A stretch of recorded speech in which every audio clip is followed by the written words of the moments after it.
es tiempo de volver a brillar.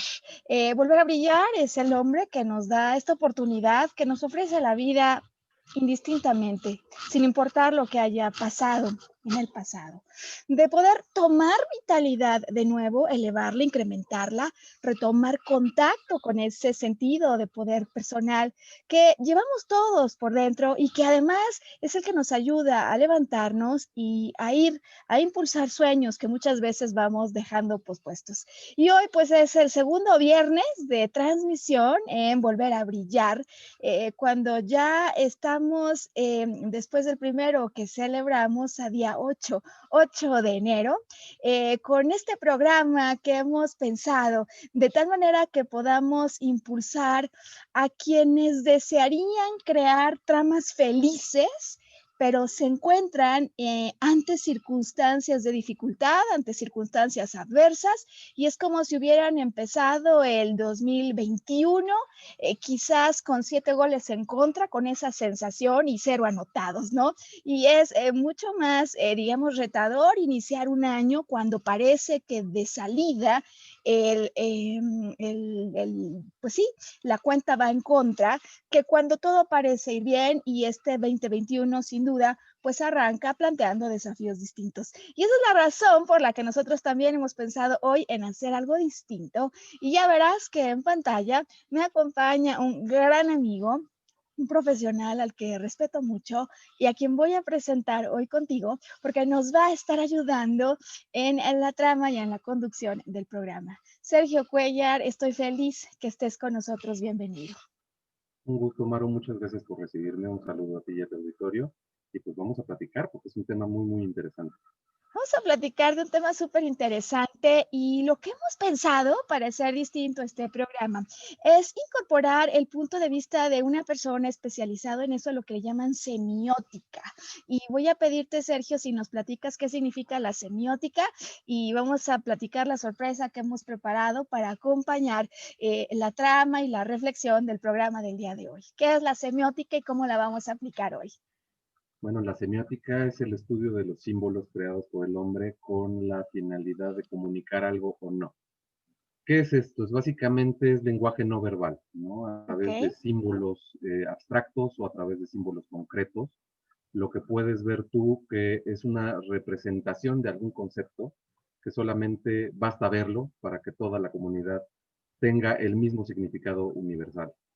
Ok, es decir, si te entiendo bien, es una especie de comunicación a través de símbolos o de realidades que no requieren demasiadas palabras para que todos entendamos de ellas lo mismo. Exactamente, la base de la semiótica está constituida en el hecho de que cualquier símbolo, cuando es adoptado por una comunidad, es válido. Bien, Tengamos el ejemplo de la Cruz Roja. La Cruz Roja basta con ver el signo de la cruz y que es roja para saber que es un organismo de ayuda a nivel mundial. ok. Eso a que le llaman semiótica en el mundo de las comunicaciones me da la sensación que en el mundo de la psicología le llamamos el inconsciente colectivo.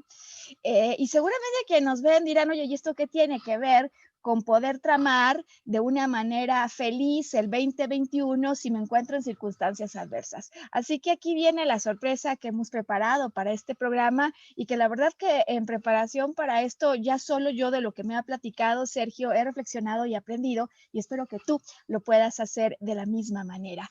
Hay por allí en los, digamos, en los archivos históricos de la humanidad, una novela que causó gran revuelo y que sin duda es una de las que se considera más exitosas de todos los tiempos, que posiblemente algunos hayamos de lejos oído hablar de ella y cuya simbología y cuya historia hoy nos trae muchísimo que aportar para todas esas personas que inician el año sin mucha claridad de rumbo, más que escapar de alguna realidad de dificultad en la que se encuentran. Y estoy hablando de la historia del conde de Montecristo, de de Alejandro Dumas, 1844 me parece. Ya Sergio nos va a contar ahora la historia.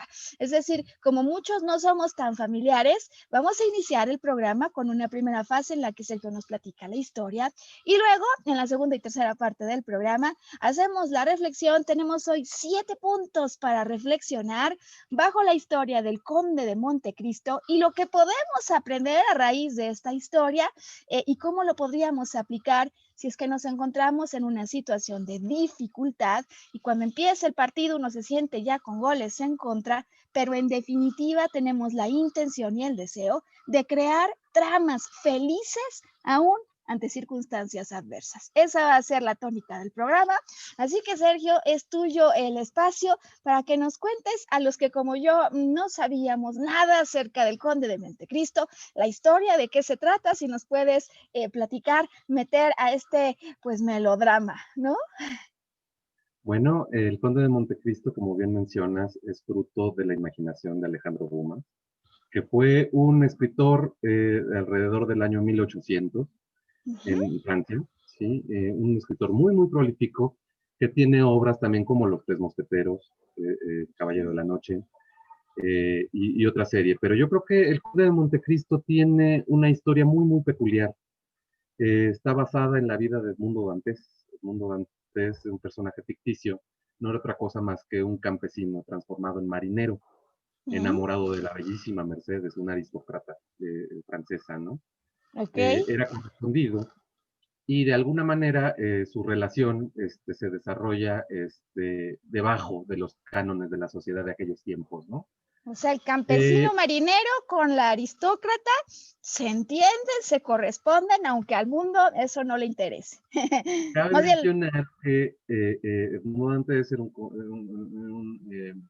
joven muy, muy agraciado, muy guapo, grande, de gran presencia, y él llega a bordo del Faraón, que era un buque mercante muy, muy grande, al puerto de Marsella.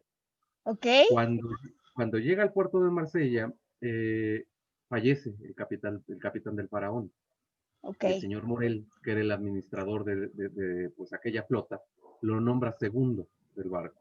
ok, En su alegría, Edmundo pues visualiza un futuro mejor, visualiza las posibilidades de por fin casarse con su amada Mercedes. ok. Sin embargo, hay una trama maléfica oculta, ¿no? Existe Déjame dentro nada de... más hacer aquí una pequeña pausa porque lo que me has contado es que parece que la vida le sonríe en todos los aspectos. Es agraciado, de buena presencia, campesino, está recibiendo la oportunidad de ser el capitán del barco y encima encuentra a alguien a quien amar, que lo ama, es decir, es correspondido, no hay triángulos amorosos. Y hasta esta hora, hasta este punto, yo he escuchado una historia donde todo es viento a favor, ¿no? Exactamente, todo parece sonreírle en la vida de este joven, sin embargo no sabe la nube que se cierne sobre su cabeza, ¿no? Y en ese momento es cuando aparece don Fernando Montero, que ¿Ok? es un conde aristócrata francés que se crió junto a la bellísima Mercedes Ok. y en algún momento de la vida él guarda sus intenciones ocultas, pues en realidad amaba en secreto a su amiga Mercedes, ¿no? O sea que sí hay Entonces, triángulo. exactamente, es un triángulo amoroso donde una de las partes es no correspondida y guarda su amor en secreto. Sin embargo, cuando se entera del romance de Mercedes y Edmundo, él urde un plan. Y este plan lo lleva a cabo con varias personas que son personajes secundarios y logra encarcelar a Edmundo Dantes en el castillo de Hilo. Oh, ¿pero por qué? Porque era la única forma que tenía él de quitar de en medio a Edmundo y poder conquistar a Mercedes. Ok.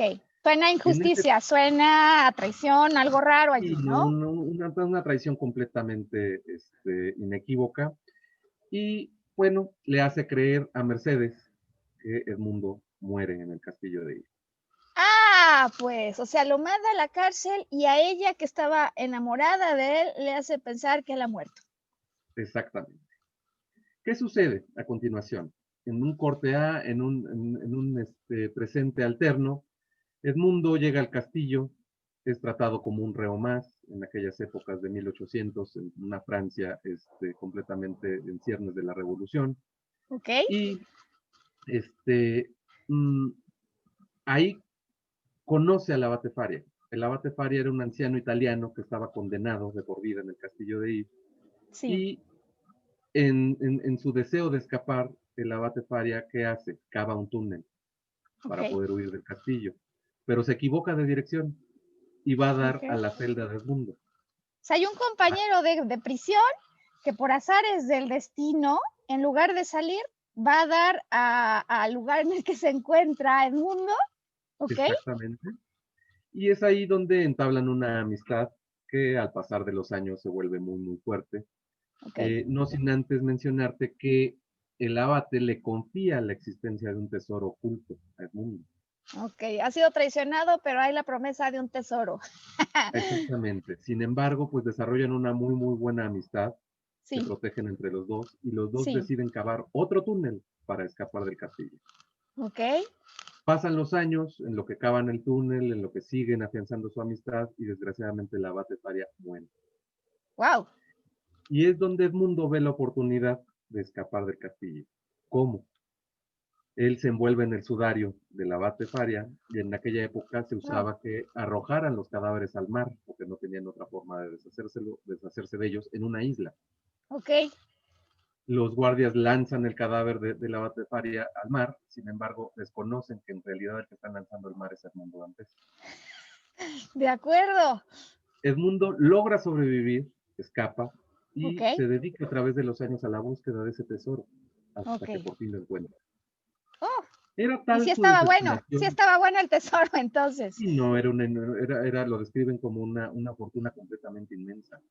¿Y Ok, qué sucede cuando finalmente lo encuentra? No sin antes urdir en su coraje, en su despecho, en su desesperación, un plan de venganza. ok, Pues él sabía que el conde Mondego lo había traicionado y claro, lo había encarcelado injustamente. claro. Entonces prepara toda una escena muy, muy típico del movimiento romanticista francés en el que se basa el escritor que es Alejandro Dumas, ¿De acuerdo? y debuta en un baile de máscaras que ofrecen los Montego, Mm, y no es reconocido por nadie más que por la mismísima Mercedes, quien se desvanece y se desmaya cuando lo reconoce y pues no logra hablar con él. al que Él pensaba se muerto presenta lo ve frente a ella. exactamente.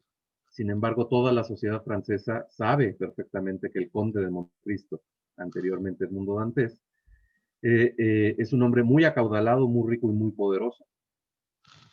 ¿Qué sucede? Edmundo continúa con su plan O sea, Edmundo de es el conde venganza. y todos le reconocen como un tipo acaudalado, pero no establecen liga con el conde y la figura de Edmundo, ¿no? Pues está muerto. Exactamente, Ok, exactamente, ¿no?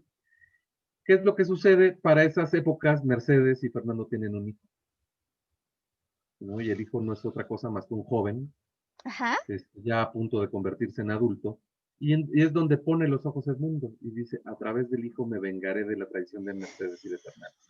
de acuerdo. ¿Qué sucede? Que Edmundo empieza a desarrollar una relación con el hijo, como aristócratas que son, y al paso del tiempo eh, se enfrentan, se enfrentan en un duelo. O sea, el hijo de Mercedes Mercedes y Edmundo, que y es el el conde conde. de Montecristo, exactamente, Ajá, se enfrentan en ajá, un duelo que es interrumpido por la mismísima Mercedes, quien llega a decirle al conde de Montecristo, o sea, Edmundo, sí. que por favor no mate a su propio hijo. Ah, espérame tantito, porque aquí ya la trama me sorprendió. O sea, quiere matar al hijo de Mercedes pensando que es hijo de Fernando, pero Exacto, este cuando en realidad es su hijo. es su hijo. ¿Qué es Oh, lo que Dios. sucedió? Mercedes, al pensar que Edmundo murió, Sí, se encuentra embarazada y acepta la propuesta de matrimonio de Fernando, quien cría al hijo de Edmundo como si fuera propio. wow. ¿Y sabiendo que no lo es? ¿Su hijo? Exactamente. Era tal Wow. su amor por Mercedes que no le importa pagar el precio de criar a un bebé que no es de él. No, pues vaya trama, ya entiendo por qué la novela es tan popular y tan famosa, ¿no? En su tiempo y ahora mismo, porque pues es una trama que implica bastantes cosas inesperadas. Y luego, No, y ha Sergio, tenido una serie de adaptaciones al cine en muchísimos países, han hecho sus versiones de Conde de Montecristo. Bueno, pues ya sabiendo que es su propio hijo y que Mercedes jamás la traicionó, sí, eh, existen pues unos tomas y dacas entre Fernando y Edmundo, en los que Sí. no se concreta nada definitivo. Sin embargo, es aquí donde distintas culturas han adoptado distintos finales. Sin embargo, el más común es que Fernando, al saberse repudiado, abandonado y solo, se pega un tiro y se Uy, suicida. Otros finales marcan que existe un enfrentamiento directo entre el conde de Montecristo y Fernando Mondego, y es sí, el hijo quien salva a su verdadero padre y mata de un tiro a Fernando el conde, el malo de la película. sí. Sí, y la moraleja es que al final el conde de Montecristo, Edmundo Dantes, se retira a vivir su amor con Mercedes, Wow. rodeado del cariño de su hijo y con una fortuna inmensamente grande. Wow, pues aquí que nos has planteado una historia, te lo digo, que suena de telenovela, pero de veras de las grandes, y que al mismo tiempo no importa que se haya forjado en 1800. A mí me parece que tiene muchos símbolos en lo que nos has contado, ido tomando nota, que vale la pena tomar para traer a este momento actual y poder ayudar a aquellas personas, ya decíamos, que han arrancado el año con una dificultad encima, con una circunstancia adversa en contra, y con lo cual, este va a ser el punto en el que le vamos a pedir a Sam que introduzca comerciales para los formatos del programa que los requieren. Y en cuanto estemos de vuelta, ¿te parece, Sergio? Vamos a platicar un poco del contexto de situación actual en el que creemos que esto puede ser aplicable y luego vamos por las 7 reflexiones con las que hoy queremos acompañar la transmisión, así como el arranque de año para todos aquellos que desean tener una trama feliz en este 2021, pero empiezan con circunstancias adversas. Hoy volver a brillar, ya volvemos.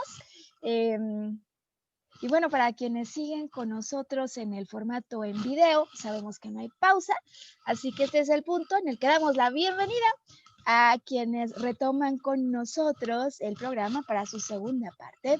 Y continuamos en lo dicho. ¿Qué casos vamos a contemplar hoy en relación a desafíos? Y ya nos va a ir platicando Sergio. Yo he disfrutado muchísimo por Sergio, por cierto, Sergio, como toda esta introducción, porque como te puedes dar cuenta, la verdad es que Sergio tiene una cultura espectacular y además conoce muy bien todos estos temas. Yo siempre disfruto mucho platicar con él. Y bueno, se me han ocurrido estos 5, a ver, Sergio, si a ti se te ocurre algún otro. Mira, me parece que hay un desafío muy propio del 2021 que han empezado a experimentar algunas personas cercanas y que es claro y se presenta en tanto la pandemia avanza y llega a más casas. Y es el drama que ocurre cuando la familia que se estaba cuidando tanto de pronto ve que alguien de la casa que no sabe ni cómo contrajo el COVID. Y entonces hay un fenómeno psicológico emocional que se detona al interior de la familia, donde todos empiezan a ver con ojos de extraño y lo quieren matar, aquel que no tiene idea de cómo se contagió. Empiezan entonces, digamos, las fracturas fuertes y que antes no se habían visto por el miedo que significa no solo aquel que en este momento lo está experimentando, sino el miedo de ser uno contagiado con todo lo que hemos escuchado. Y eso a mí me parece que sitúa un escenario de salida totalmente distinto y complejo, porque quien está arrancando el año puede ser que lo esté arrancando con una enorme preocupación en lugar de tener estos bríos elevados y este espíritu alto que usualmente a los inicios de año solemos portar, ¿no? Por otro lado, hay quienes puede ser que inicien en esa misma familia, pues en el rol de la persona que ha sido, pues que ha recibido el contagio, ¿no? Sin salud perfecta y que todo lo que quiere es estar, es sentirse bien, poder respirar con tranquilidad y encima inicia con la culpa y con la sensación de preocupación porque no vaya a entregar a otros.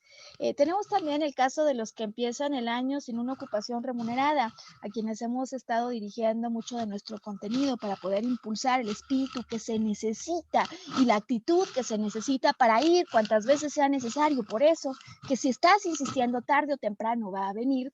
Y bueno, pues el año que empieza para el que está lejos de su familia, que quizás se encuentra solo. Escenarios que no parecen siempre ser los más alentadores como punto de partida. Y no sé si a ti se te ocurre algún otro, Sergio. Pues yo creo que estamos en un mundo un poquito complicado en estos momentos. pasamos por un periodo donde dijimos, guardamos las preocupaciones para otro momento. Sí, Y pues, ¿qué sucede cuando llega enero? Que te topas con la realidad, ¿no? Para aquellos que no tienen trabajo, para ok, aquellas personas que pasaron sus angustias y preocupaciones para ahora en enero empiezo con todo este asunto, claro, y para aquellas personas pues, que claro, están inmersas en la pandemia, en un riesgo de contagio, ¿no? claro. Donde dices, bueno, ahora sí viene la realidad y la realidad pues no es tan prometedora y es una situación que de alguna manera pues te pesa, ¿no? Te aplasta. Bien, exacto, o sea, estamos hablando de quien empieza el año y en lugar de sentirse con alas, se siente ya con un peso encima. Y fíjate que he ido apuntando, con lo cual me gustaría que vayamos reflexionando juntos, 7 elementos en relación a la trama que nos has contado. Yo no la conocía, te soy sincera, y me ha dejado sorprendida el ingenio que hay, pero pues sí, por supuesto, en estos símbolos que va a haber, pues muchas similitudes con lo que algunos de nosotros muchas veces enfrentamos, ¿no? Y el primero que he escrito es las intrigas y las verdades a medias que luego uno se va creyendo completas, ¿no? Arranca la trama del Conde de Montecristo. ¿Nos puedes recordar entonces cómo arranca, cómo se plantea el problema, el conflicto a resolver? Pues el conflicto es muy sencillo, ¿no? Es un hombre que la vida le sonríe aparentemente, Ok, después de alguna manera es traicionado por todo su entorno, incluido pues su amada, que en quien ella confiaba, sí. y pues donde las circunstancias se le vienen encima al punto de perder la libertad, que es una de las cosas más preciadas, ¿no? Y qué bien que hablas de libertad, porque muchos ahora, con motivo de las medidas del confinamiento, es lo primero que piensan que han perdido, ¿no? Y muchos en el contexto del que hemos hablado de salida, cuando pierden el empleo, se sentían aún en pandemia, quizás en circunstancias afortunadas, y de pronto se sienten traicionados. Es decir, que es un arranque bien simbólico, pero bien representativo. Y yo aquí he subrayado el asunto de las intrigas y las verdades a medias. ¿No? Ya nos contaste al arranque que Mercedes, ¿no? Piensa que él se ha muerto. Y bueno, pareciera muerto porque en definitiva ha salido de su vida, sin embargo, muerto no se encuentra. Y a mí me parece que esto puede ser muy potente como un símbolo para ayudar a reflexionar a quienes hoy arrancan el año con esta dificultad, porque a veces la apariencia y que hay cosas que están perdidas, totalmente muertas frente a nosotros, pero eso solo tiene que ver con el punto de vista de alguien, con las intrigas, con las verdades a medias que alguien nos da. Fíjate que me recuerda a esto el caso de una persona muy querida y muy cercana, que está en una casa en la que supuestamente viene el coronavirus, y ahora es que hay veces en que no se le toma, creo yo, con la seriedad o el respeto a la situación, y entonces alguien hace un cuestionario y dice, "Ah, pues tiene estos síntomas, tiene coronavirus", y arranca la crisis adentro de la casa, y la prima de no sé qué cosas toma el teléfono, alerta a toda la familia. Bueno, se arma la de Troya. Atención, intrigas, ¿no? Y verdades a medias. ¿Te ha pasado? Veo que te ríes. ¿Te ha pasado a ti eso en el arranque, el final de año? Y lo que pasa es que de alguna manera yo creo que nosotros no somos omniscientes, quiere decir que no tenemos la visión 360 grados de todas las situaciones que ocurren, ¿no? Y Claro, el hecho de, tú lo has dicho muchas veces a lo largo de tus programas, ¿no? El hecho de que pienses algo no necesariamente significa que es cierto, ¿no? Hay bien. que ver distintos ángulos, distintas posiciones, y pues hay muchas cosas que ignoramos. Con lo cual, entonces, me parece que la primera reflexión para quienes están empezando con un escenario aparentemente complicado, complejo, por lo pronto a primera vista, me parece que debe tener que ver con averiguar cosas. Sabes, el otro día escuchaba a alguien que decía que el miedo no significa otra cosa que no tener todas las respuestas. Es decir, Sí, interesante, ¿no? exactamente. El miedo, básicamente es miedo, pero a lo desconocido, a lo que no conocemos, ¿no? Claro. Con lo cual, la manera de evaporarlo, pues vamos por las respuestas concretas, porque a mí me parece que en el arranque del año, si uno permite que el escenario se nuble por las ideas y pensamientos de otros, se va haciendo más complicado despejar eso y mirar directo al sol y decir, yo lo entiendo, pero yo tengo mi objetivo muy claro. Así que atención a las intrigas y verdades a medias que podrían tener el rol detonante en una historia de aparente adversidad, como la que hoy Sergio, con la historia del Conde de Montecristo, pues nos ha venido a plantear.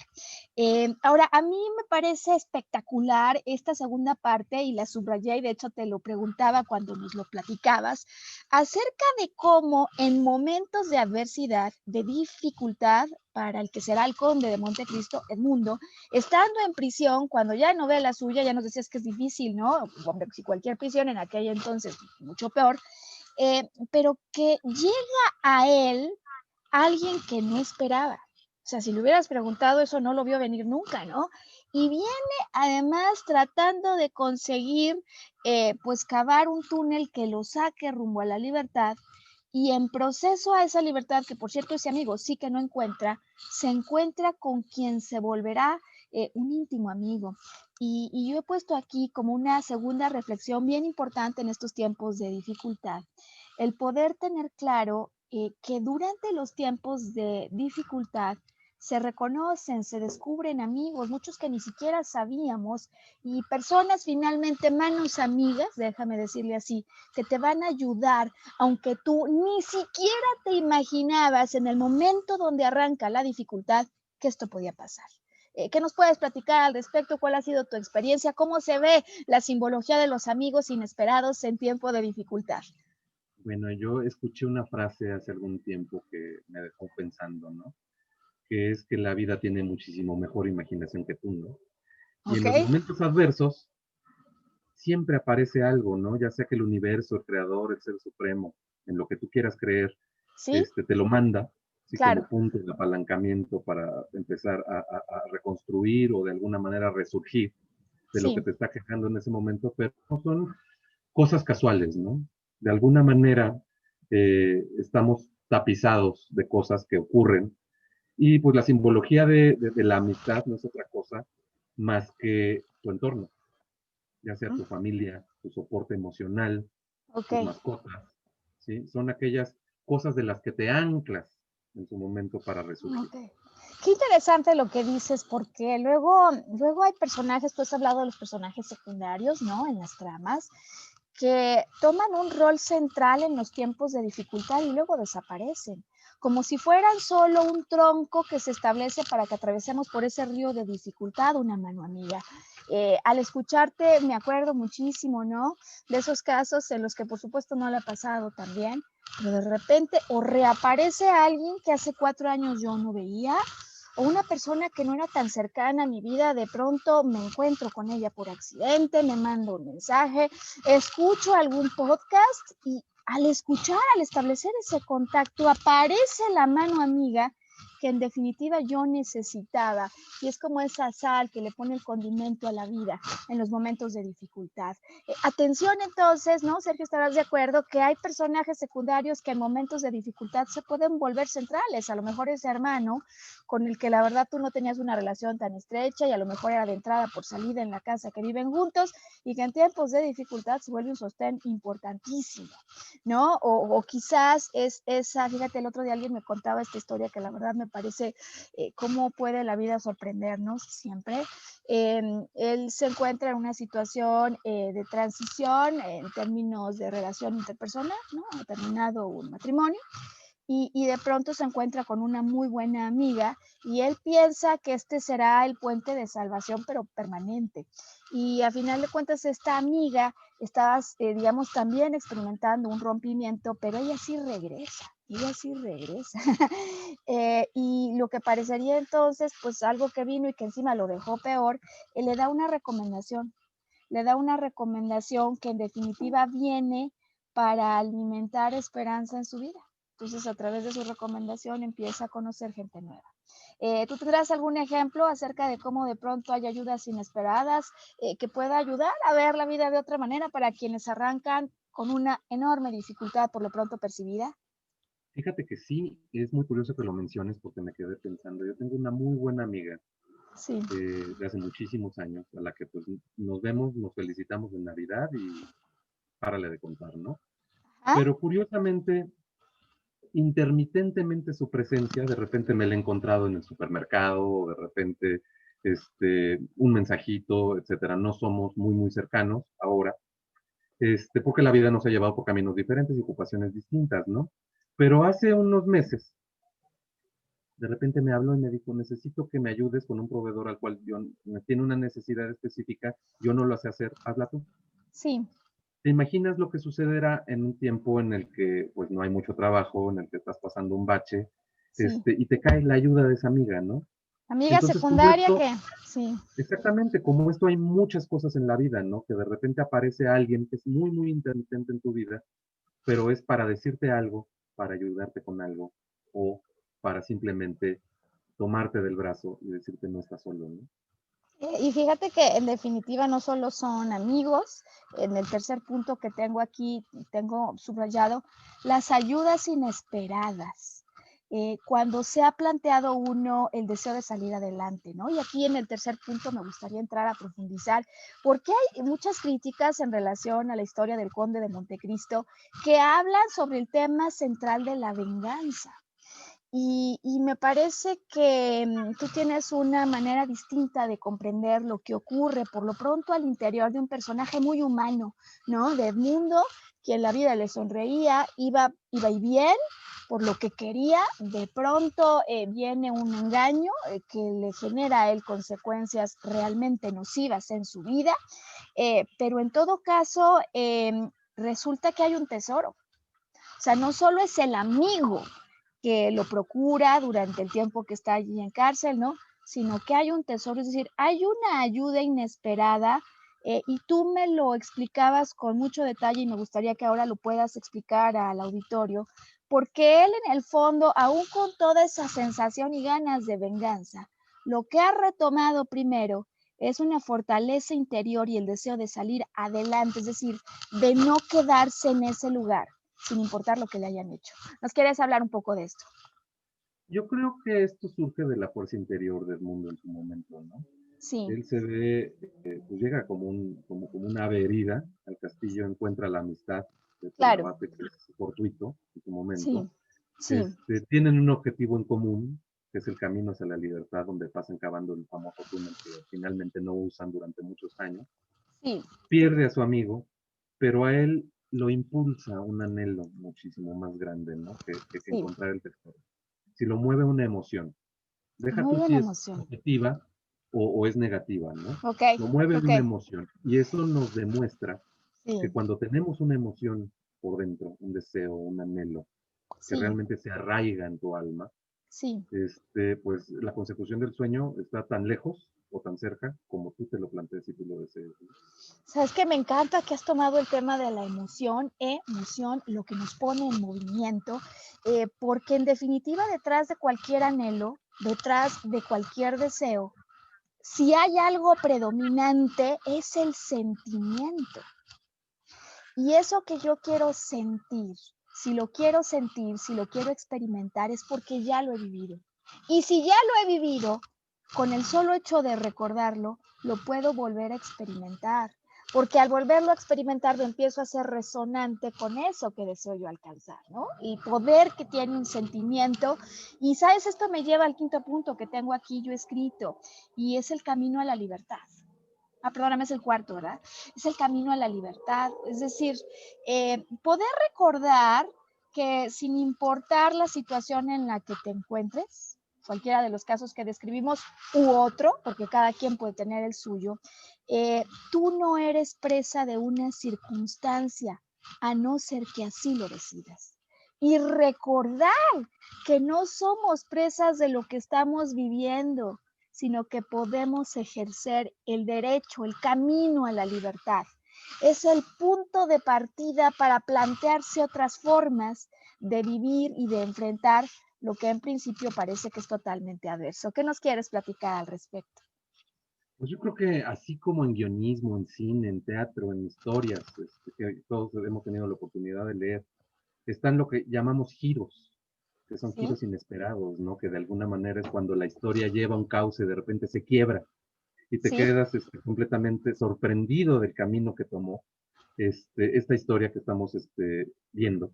En la vida también existe eso, ¿no? Y Quiebres. esto depende del lenguaje del alma, ¿no? Y el lenguaje del alma no es otra cosa más que el sentimiento, que es la ¿Ok? emoción, es la forma que el alma tiene de expresarse, ¿no? Es Y decir, es lo que algo que nos genera, puede, sí, perdón, no, no, dime, porque me quedé con la duda de si lo que genera el punto de quiebre entonces es la emoción, y la emoción es lo que abre el camino a la libertad. tú lo has descrito mucho ahorita, ¿no? La emoción, que no es otra cosa que es la disposición al movimiento, Me encanta, ¿sí? me Y encanta. ese lenguaje del alma del que te platicaba, donde la emoción es su forma de expresarse, anida en Sí, todos nosotros. sí, Y es lo que nos impulsa de repente a, me tropecé, me caí, me tambaleé, sin sí. embargo, puedo meterle toda la galleta y toda la emoción para torcer ese giro que yo deseo y que yo anhelo. Me parece espectacular lo que hoy nos estás recordando, porque en todo evento siempre hay un punto de quiebre, y quiebre suena o parece como que es para abajo, pero punto de quiebre en el mundo de las matemáticas le llamamos punto de inflexión. Es decir, todo tiene un punto de inflexión, un antes y un después, un punto a partir del cual cambia. Y a mí me gustaría que en el programa del día de hoy, a través de estas reflexiones, podamos ayudar a quienes sintonizan con nosotros, a sus amigos, seres queridos, a recordar que un punto de inflexión se activa cuando hay un cambio en tu pensamiento interior. Puede ser que sí, a lo mejor yo no imaginaba, no lo vi venir, pensé que no iba a estar adentro de la casa el coronavirus. Es más, eh, hay una, digamos, hay un patrón de negación que psicológicamente observamos que ocurre en el primero que está infectado y en la familia. El primero que está infectado porque lo primero que dice es, no, yo no tengo esto. No, yo lo que tengo es un gripón terrible. Y sigue saliendo y sigue vinculándose porque no tiene nada. Y también el patrón de negación de la familia de, no, no, esto no es coronavirus. Mientras a mí no me traigan la prueba y esto sea un cuestionario, esto no lo es. Y bueno, muy bien, poder mantener una actitud firme y no dejarse embatir por supuestos. Pero una vez que la cosa se ha confirmado, me parece que tenemos como un río que puede converger a dos lugares distintos. Uno, yo elijo en mi interior vibrar en miedo potente, que me lleva a cárceles, a lo mejor no en Francia y a lo mejor no en el 1800, pero en mi propia casa y en mi propio cuarto, y no quiero salir al mundo. Y la otra es tomo fortaleza y digo, espérame tantito, yo me voy a enterar bien de qué es esto y voy a encontrar en este desafío formas de reforzar mi sistema inmune, maneras de conectar a lo mejor con amigos que hace muchísimo tiempo ni hablaba por motivo del confinamiento y entender cómo ellos han salido adelante de esto. Y sabes que es impresionante ver cómo de pronto además los amigos de la primaria de repente se vienen, te traen la cena de Navidad y una red de soporte que se descubre en estos momentos de dificultad, que es espectacular si te das la oportunidad de salir del encierro y de la prisión en la que a veces tú te pones. Me pareció que tenías una expresión de algo por allí he vivido y me gustaría que nos platicaras qué es lo que tienes que comentar a este punto. Sí, muchas veces perdemos la objetividad de lo que estamos pasando porque estamos abrumados con muchas circunstancias, ¿no? Llámese enfermedad, llámese crisis económica, llámese desempleo, etcétera, ¿no? Y hay algo que me vino a la mente que tú y yo hemos escuchado en algunas ocasiones, ¿no? Cuando vemos que es un elefante gigantesco que se nos viene enfrente. Sí. Y esto es un consejo muy, muy sabio que escuchamos tú y yo, que es el elefante se vence a pellizco. El elefante se mata a pellizcos. ¿No? Y en realidad sí, cuando vemos una circunstancia que se nos viene encima, yo creo que lo que Sí, tenemos que empezar es a desmontar esas dimensiones del problema, ¿no? sí, Es decir, empezar a desmembrar en etapas, porque cuando lo vemos de golpe, sí es sí, algo muy, muy grande, ¿no? Entonces, cuando tenemos la emoción ya anidada en nuestra alma de torcer o de sí, buscar ese punto de inflexión para mejorar, ¿sí? Lo que tenemos que hacer es seccionar nuestros problemas y qué no bien. sentir que todo es un problema gigante, ¿no? Porque a lo mejor podemos solucionar el 90% de la problemática Sí, simplemente separando las cosas, ¿no? qué importante lo que dices, Sergio, y cómo además a veces se nos olvida, porque como dices, vemos la cosa tan grande que nos sentimos absolutamente imposibilitados para resolverlo. Pero bueno, pues como nos has recordado hoy, el elefante se mata a pellizcos y a lo mejor el primer pellizco que yo necesito para sentirme seguro es pedirle a aquel miembro que está en casa que en lugar de seguir circulando sin el cubrebocas lo use. Y ya con eso yo gano una seguridad y acuerdo zonas, tú no te mueves de este lugar, yo no me muevo de este otro, ¿no? O aquel que está en la situación de no empleo, a lo mejor puede ir por partes, oye, a lo mejor consigo un empleo temporal y con ello me vuelvo a motivar, me doy cuenta de todas mis capacidades en acción para poder ir luego por otra cosa. Ir poco a poco en lugar de querer resolverlo todo en un solo momento, porque además eso impulsa el sentido del logro o por lo pronto quita y va desenmascarando el miedo, el genérico que tengo enfrente y que ni siquiera tiene a veces ni ojos, ni nariz, ni boca, pero yo siento que me devora, puede presentar. Y con este asunto de la mascarada me quiero ir al quinto punto porque ya nos hablaste del regreso, es decir, cuando Edmundo no solo toma fortaleza, es creativo, se le ocurre salir y va y encuentra el tesoro, la ayuda inesperada, ¿no? Entonces vuelve con fortaleza y se presenta en una mascarada.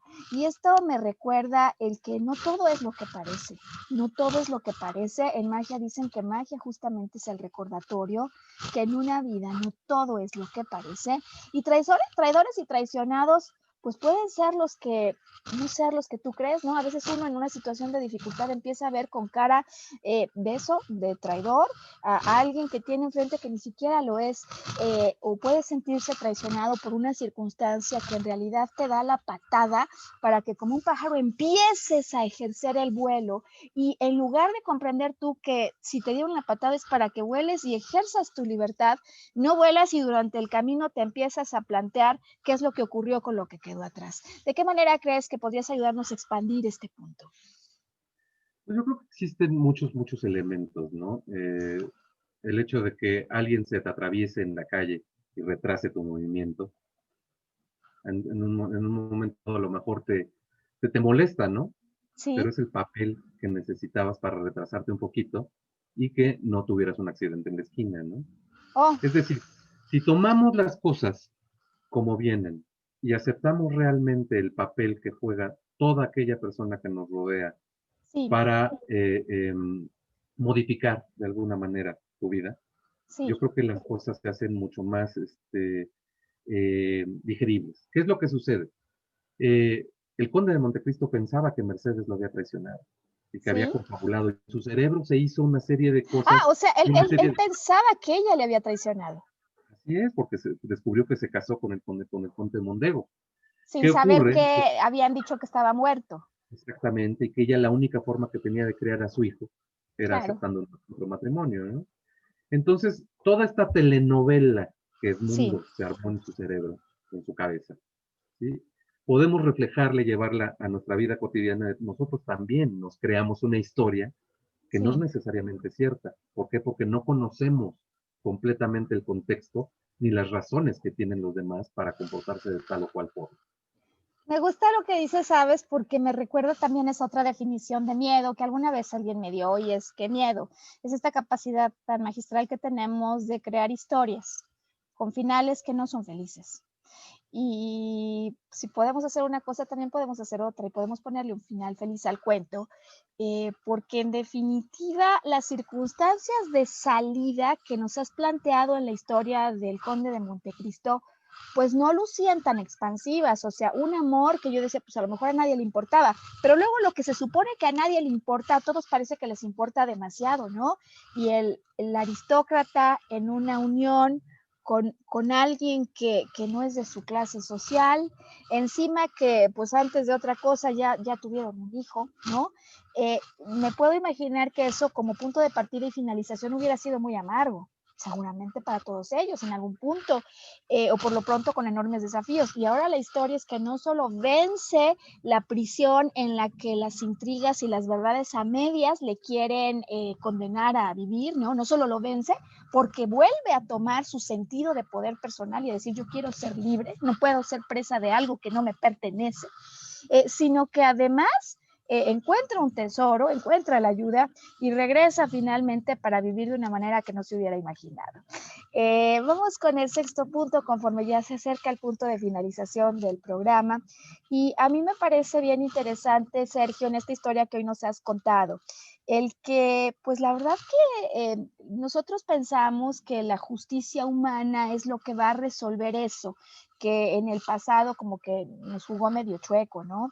Y en esta historia me parece que de alguna manera Alejandro Dumas nos quiere dejar y poner a reflexionar sobre tantas cosas. Tú decías, no somos omnipotentes, ¿no? Ni sabemos todo, ni lo podemos todo. Y a veces creemos que a nosotros nos toca entregar justicia y hacer que otros paguen lo que a nosotros nos hicieron. Y la verdad es que la vida opera sin esa necesidad, que a veces solo roba nuestra energía. ¿Qué podrías comentarnos al respecto? Muy interesante, Maru, porque pues yo creo que todos en nuestro camino hemos tenido a alguien que nos ha lastimado, que nos ha hecho daño, y Claro. que guardamos pues ese de, hoy, pero donde yo te vea en la calle, te escupo, ¿no? Yo Ya creo por que lo la cosa no, menos. yo creo que la cosa no va por ahí, ¿no? Yo creo que el único que, y lo hemos escuchado mucho, el único que al que le hace daño es a ti mismo. Claro. Entonces, ¿qué ocurre? Hablábamos de libertad, que es eso que quiere el mundo, ¿no? Que es lo que lo impulsa a sobrevivir en ese castillo tan inhóspito. Es lo mismo que nos debe pasar a nosotros. Si queremos ser libres, tenemos que aprender a dejar ir, ¿no? A dejar pasar, ¿sí? ¿Por qué? Porque si respondemos con la misma intensidad de agresión a aquellos que nos lastimaron, nos estamos poniendo exactamente en el mismo nivel. Claro. Y creo que es ahí donde te das cuenta de, no, yo no soy como esa persona, Fíjate ¿no? que lo que has dicho me parece que nos pone un símbolo, ahora que hemos hablado de la semiótica, que a mí me gustaría entregar conforme va llegando el final del programa a quienes nos escuchan. Porque si alguien me dio la patada de un hilo en el que me estaba yo agarrando, incluso estaba aferrado o aferrada, y de pronto tengo que ejercer el vuelo, estas alas que yo tengo se fortalecen cuando en quien me centro es en mí mismo, sin importar lo que haya ocurrido, cómo que estoy volando en estas dificultades al arranque. Y muchas veces la verdad es que parece que el vuelo va a ser complicado solo porque uno no tiene suficiente experiencia en ese campo. Pero eso es algo que paulatinamente va a pasar si te mantienes firme en el deseo. Con lo cual, bueno, pues sí, la justicia vendrá. Yo soy una fiel creyente de la justicia divina, sin lugar a dudas, la vida me lo ha demostrado muchas veces. Y me he dado cuenta cuando yo intento hacer justicia por mis propias manos, que más allá de defender y con respeto mi propia verdad, hay cosas que no me corresponden a mí, ¿no? Y que empezarían a limitar mis capacidades para emprender un vuelo alto, porque sigo yo atascado en algo que no me pertenece. Y me parece que hay un último punto que a mí me gustaría hoy compartir con el auditorio, ya que vamos cerrando este programa.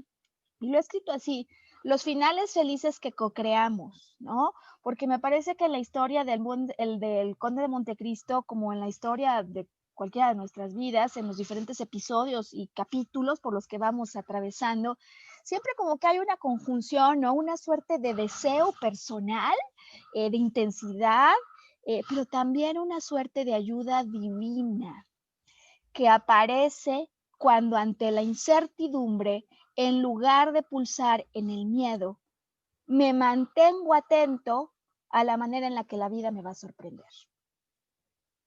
¿Cuál sería tu último comentario al respecto, Sergio? Pues, que hay que estar atentos a esos chispazos. A mí me ha sucedido, creo que a ti también, y creo que a muchas personas de las que te están escuchando, les ha sucedido que de repente hay chispazos que no sabes ni de dónde vinieron, Sí, pero que si estás centrado en toda la pena, en toda la carga que te agobia, no los ves. Y esos exactamente. chispazos vienen del universo, del ser supremo, del creador, no sé, ¿no? Pero vienen para ayudarte. Y si estás atento y te das cuenta de esos chispazos, viene un cambio muy, muy grande en lo que estás viviendo. Sergio, para mí ha sido fascinante el día de hoy hacer este recorrido con la historia del Conde de Montecristo. Hemos hablado de 7 puntos y si quienes nos han escuchado quieren volverlos a tomar, pues queda para ellos nuestra grabación en Spotify, en YouTube o en Facebook, cualquiera que sea el mecanismo que deseen utilizar, con lo cual a mí no me queda más que agradecerte por tu acompañamiento. Yo de verdad he recibido, incluso cuando hablas, se transmite paz, se entrega paz, serenidad, desearte lo mejor este año a ti, así como a todas las personas que nos escuchan, porque independientemente de la dificultad que tenga en tu vida el arranque del 2021, tú puedes despertar a esta realidad en la que decimos para concluir que todo lo que has perdido solo te viene a comunicar que algo te limitaba, ¿no? podernos resignar y alegrar a que si perdimos algo por lo que ahora estamos sufriendo, eso nos limitaba, eso nos estaba limitando, y que si algo o alguien nos tumbó de ese lugar de confort en el que nos encontrábamos, si hay miedo, nos falta información, no hemos encontrado una respuesta para todas las preguntas que tenemos, y podernos atrever a salir de esta prisión en la que a veces nosotros solos nos encerramos, así como mantener una fortaleza interior que de dónde surge, de la emoción. Ya nos lo has dicho hoy, lo que pone en movimiento las cosas, el sentimiento que te gustaría experimentar cuando todo esto haya acabado. Eso puede ir así como comerte el elefante a pellizcos, ayudando a que el desafío no se vea tan grande y que en definitiva puedas a voluntad salir de esa prisión porque es tu decisión y hacer una trama feliz a pesar de esta o de cualquier dificultad. Pues que nos vuelvan a escuchar, Sergio, tu despedida. Muchísimas gracias a todos por escucharnos, por recibirnos y pues les deseo que este inicio de año sea muy prometedor para todos. Oye, pues tu despedida y tu principio, porque a mí se me hace que te vamos a traer de cuando en cuando a volver a brillar y que nos des estas revisiones literarias que gozamos muchísimo, pero con ese sentido de profundidad. Pues que decidas ser feliz esta semana y que vuelvas a sintonizar con nosotros cuando en una semana estemos listos y sea tiempo de volver a brillar.